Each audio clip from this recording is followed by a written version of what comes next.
Sebelum melanjutkan videonya, subscribe dulu channel ini, like, nyalakan loncengnya, share apabila bermanfaat ya. Assalamualaikum warahmatullahi wabarakatuh. Jumpa kembali dengan kami Teknisi Cahaya, teknik elektronik murah Boyolali. Di video kali ini kita mau berbagi pengalaman, semoga bermanfaat untuk teman-temanku semua. Pengalaman apa? Yaitu gimana caranya kita merakit power dengan hasil yang maksimal. Ada 8 poin yang sudah kita rangkum untuk dibahas di video kali ini. Poin pertama adalah PSU. Dalam PSU ada trafo dan elko. Trafo, elko disearahkan oleh dioda. Kita mau bikin power berapa watt? Kuncinya adalah trafo. Kalau kita mau bikin power dengan besar, pilih trafo dengan besar.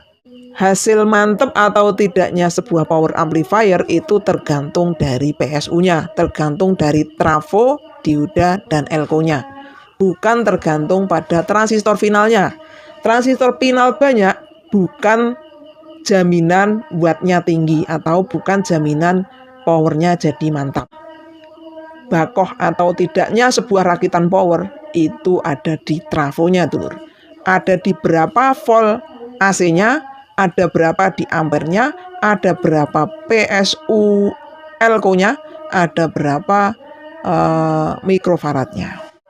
Yang kedua adalah memilih karakter driver power amplifier. Sebetulnya karakter driver amplifier yang paling bagus itu adalah flat.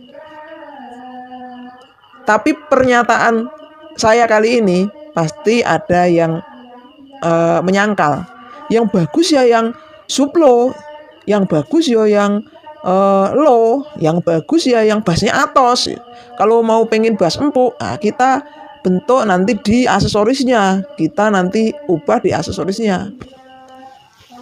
Pasti banyak perbedaan di sini. Tapi kalau menurut saya pribadi, driver power amplifier yang sempurna itu driver amplifier yang flat.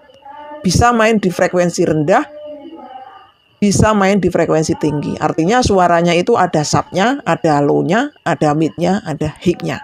Itu driver power amplifier yang mantap menurut saya.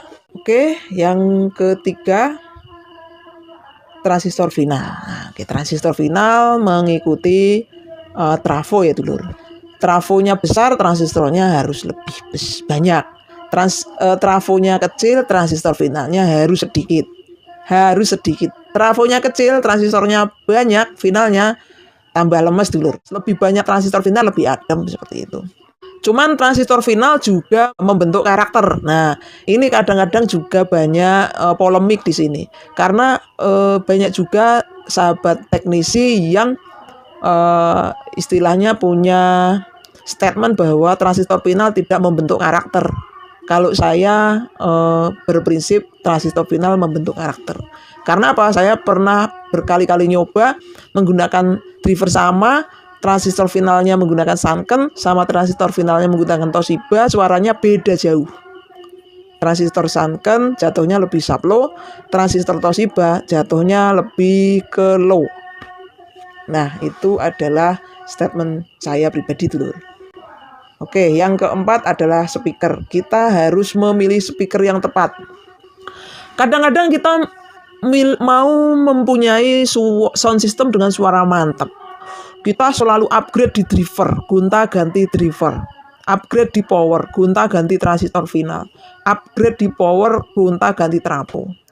Upgrade di power, yang tadinya standar di tap, yang tadinya di tap di BTL. Tapi speakernya tidak diganti dulu. Speakernya tetap itu-itu saja. Kalau saya lebih baik ngupgrade speaker daripada ngupgrade power. Karena speaker ini sangat berpengaruh sekali. Powernya sama, asal speakernya diganti yang lebih bagus, pasti suaranya beda. Yang kelima, box speaker. Nah, box speaker ini juga sangat berpengaruh sekali dulur. Box apa yang paling bagus? Kalau saya tetap prinsip saya box speaker yang bagus itu yang besar. Yang keenam adalah kabel rakit. Untuk mendapatkan hasil sound kita bagus, kabel rakit dalam power amplifier dan kabel rakit atau kabel jalur di komponen sound systemnya itu juga harus diperhatikan dulur. Seumpama kabel input, nah itu harus benar-benar kabel mat, kabel head, atau menggunakan kabel mic. Nggak boleh menggunakan kabel speaker atau kabel sembarangan. Kalau menggunakan kabel sembarangan nanti hasilnya akan dengung dulur.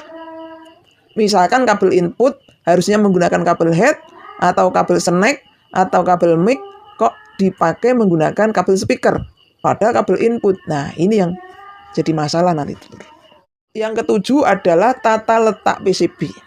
Tata letak PCB dalam rakitan power amplifier ini harus diperhatikan karena kalau kita menempatkan PCB kita, driver kita dekat dengan trafo, nah ini pasti akan dengung. Kalau kita mendekatkan driver kita pada kipas, fan, itu juga akan dengung. Maka dari itu, jauhkan driver dari fan dan jauhkan driver dari trafo ya dulur.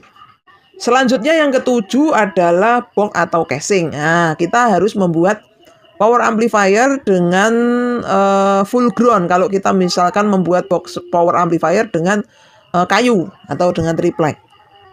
Jadi semua komponen bodi yang mengandung logam itu harus kita jumper jadi satu. Kita arahkan nanti ke groundnya input, jangan ke groundnya PSU. Baik bodi potenso, baik kaki-kaki PCB, termasuk juga box plat. Nah, box plat juga sama, harus inputnya harus di ground ya. Yang kedelapan atau yang terakhir adalah penataan grounding yang bagus ya.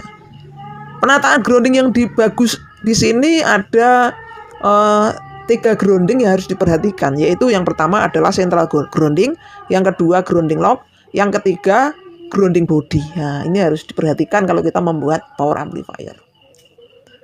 Grounding sentral adalah kita harus membuat atau menyambung ground itu hanya di satu titik di PSU. Dari CT trafo larinya ke situ. Dari situ larinya ke groundnya speaker. Dua-duanya. Terus dari situ lari ke groundnya PCB driver kanan kiri. Nah, kalau untuk power rakitan, groundnya ke driver itu dikasih satu saja. Kalau dipasang di R ya R aja, dipasang di L saja.